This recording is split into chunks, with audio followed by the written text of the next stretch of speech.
kun kelen bɔɲango bɔ assurance maladie amo o papier dɛsɛlen do Tombouctou dugu kɔnɔ o kɛlen bɛ sababu ye ka maa caman bila degun kɔnɔ Aba Alassane nana n'a muso ye jiginiyɔrɔ la a bɛ yɔliyɔli la papier ko in kunkɔ mɔgɔ banana bɛɛ bɛna dɔgɔtɔrɔso la donc fiche man ka ban nin yɔrɔ in na mɔgɔ bɛ u ka cotisation kɛ caisse la ani INPS la mais n'a fɔra ni mɔgɔ bɛ fiche la i t'a sɔrɔ a cɛ man ɲi se ka kɛ mɔgɔ bɛ décourager mɔgɔ bɛ révolter nin ko in kama. Mariam Tembeli ye tension bagatɔ ye ale dɛsɛlen do k'a ka furaw san k'a sabu kɛ amo papier ko ye ne ka fura ninnu amo la n b'a san 2,000 ni dɔɔni ni a tɛ amo la 8,000 ni 100 wallahi wari n tanya n'o tɛ n bɛ taa fura ninnu san tɛ amo papier kɔnɔ ne filɛ yɔrɔ min na funteni baraka ka bon cogo min na ni tɛ fura ta ni dugu jɛra dɔrɔn i b'a sɔrɔ i ɲɛdaw bɛ cogo dɔ la ou bien i b'a sɔrɔ ɲɛnamini b'i ta kabini sufɛ fo k'a fɔ tile bɛnna i tɛ se ka mago foyi ɲɛ i yɛrɛ ye. Mamadou Sise ale ye kanam ɲɛmaa ye Tombouctou ni papier dɛsɛ in kun jɔnjɔn ye min ye a b'o ɲɛfɔ an ɲɛna.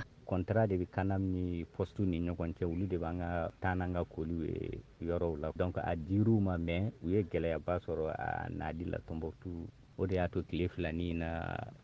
feere fɛnko dɛsɛ kɛra Tombouctou quoi ko an y'a ye population tɔɔrɔ la quoi mais an ye solution dɔ sɔrɔ stock bi deli ka k'an bolo sa mais an b'a essayer ka dɔ fara o stock quantité kan hali san pour que a ɲɔgɔn kana kɛ bilen. Nin t'a siɲɛ fɔlɔ ye amo papier ka dɛsɛ Tombouctou dugu kɔnɔ nka ka mɛn nin cogoya la nin y'o fɔlɔ ye o kɛlen bɛ ka maaw siran k'a sabu kɛ banabagatɔw maakɔrɔbaw ni denmisɛnninw olu ka degun ɲɛsiran ye. Ni tun ye Maimuna Morukan ye ka bɔ Tombouctou VOA Bambara.